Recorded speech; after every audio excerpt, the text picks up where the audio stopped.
I'm continuing on with the onyx grape project. If you're interested in it, that's why you're here. If you are new to my channel, which probably most of you are since I don't have a lot of subscribers,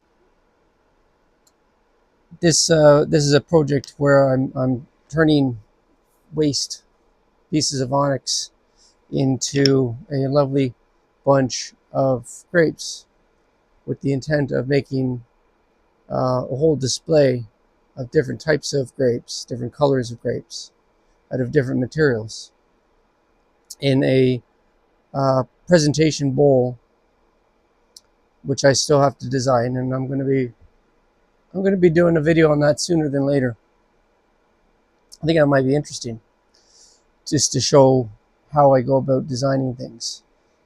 But in the meantime, I thought I would continue on with shaping the little grapes. So this is what this is the kind of the source of the material. This is the source material of the project, and as you can see, it's I just picked out a selection of random pieces that I think will work, and these are all bits and pieces from various different projects that I've gathered up. So they're not necessarily from the same lot either. So there's slight tone and slight clarity differences between them, but they're all from the same type of what they sell as pink onyx, which is a form of pink calcite, which is a little softer than true onyx, but it has the same kind of properties, so it's a real delight to work with. And it's fun thinking about what you can do with the material once you get started with something. You start seeing all the different possibilities. And one of the things that I like about this, for using this for the grape project, is the different splashes of iron deposits which pop up in some of the layers, adding this orange color. I think that adds if you can incorporate it just right. I did that in the last bunch. A couple of my grapes, I incorporated that, and it just add that nice variation to really bring in a depth of organicness to it. Because of course, when you have a bunch of grapes, you get some that are a little bit too ripe, and you get some that are underripe, and you get different sizes of grapes. You get some of the tiny little ones that haven't matured, and then you get the biggest ones. They're not all the same size, so it's it's a lot of fun because you can be really creative with just curating and shaping, and each one kind of envision where it might go in the bunch. So I thought I'd show how I shaped them, and I'm going to keep this video fairly short. I don't think it's going to be too long. It's pretty straightforward, but yeah, so I just thought I'd introduce how I shaped them, and probably breaking some rules and showing this, but again, this is how I do it. Make sure you have, whenever you're using a dry cutting grinder, make sure that you have adequate ventilation, good airflow. Make sure that you have good dust protection. So you want to make sure that you have the highest level of filtration that you can get, because it's really important to protect your lungs. As somebody who works with stone and has been working with stone for a long time, I can tell you, you definitely want to look after your lungs. So it's something that's very important. And as long as you can be safe, then you can have fun with the project. Now, if you don't feel comfortable using dry cutting, you can try wet cutting. I don't use wet saws. typically. If I do use water, I use it as in conjunction with a dry blade. I'll wet the stone down so it dampens the cut without it being too wet, because otherwise wet cutting gets very, very messy. And that's how I prefer to work. I think that particularly with this project, I can't imagine it doing it wet, just simply because of the way that you're shaping the stone, and I'll show you. I don't know how that lends to shaping it on, say, a wet table saw, which is typically what most people would probably use. So this is why I prefer to use a dry cut. So if you are using a dry cut and you have nice weather outside, I'd highly recommend to do the dry cutting outside. I think that's the safest way. To do it indoors, you need good ventilation, good respiration, and even then, you don't filter 100%. So it's, for safety's sake, I really recommend doing it outside, on preferably a bit of a breezy day, so that it can blow the dust away from you. I think that's usually the safest way to cut. So, needless to say, I'll get on with showing how I do it, and hopefully you can learn something, or I can just entertain you in the meantime.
get the idea.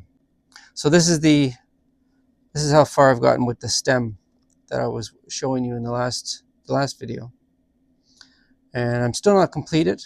Still haven't completed it yet, but it's further along.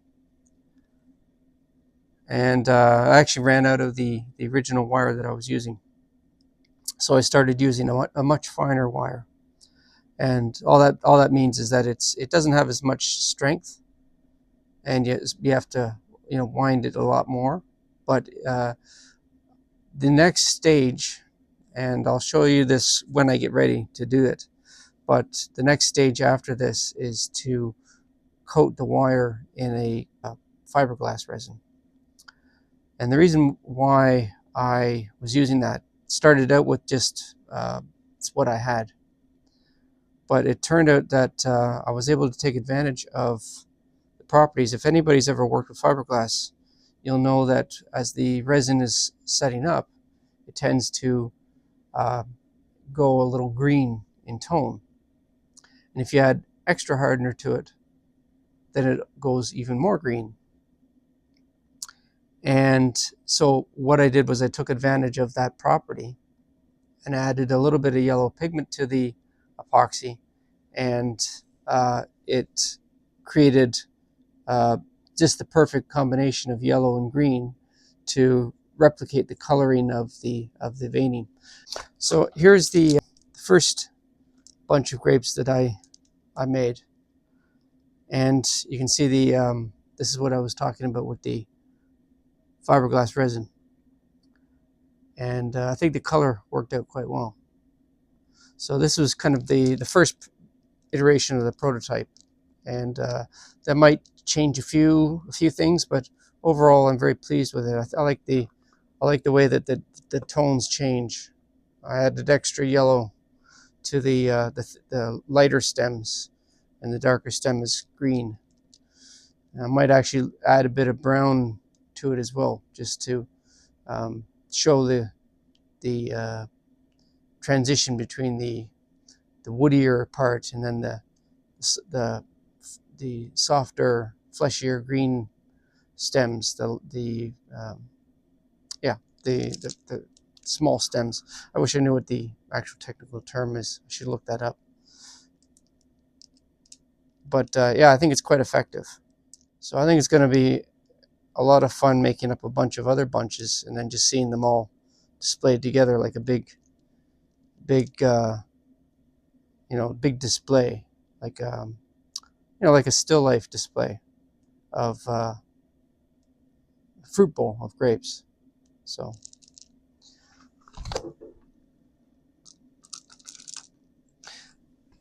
yeah, so there you go. And so the next stage after they've been shaped is to sand them in. So this is one that I've already started, and you can see that the progression between this one is very faceted just from the flat blade, and then the next stage is to use a bit of sandpaper. So I have some here on a sanding block just for support, and you can use that to do the initial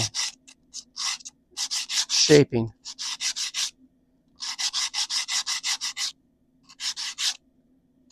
And by the time I'm done, this one is what grit is this? This is a 120 grit. You could use the same technique, or you could, for that matter. So I doubt that many people will be trying this out, but if I inspire somebody else to try it out, it's a lot of fun. It's a fun project, and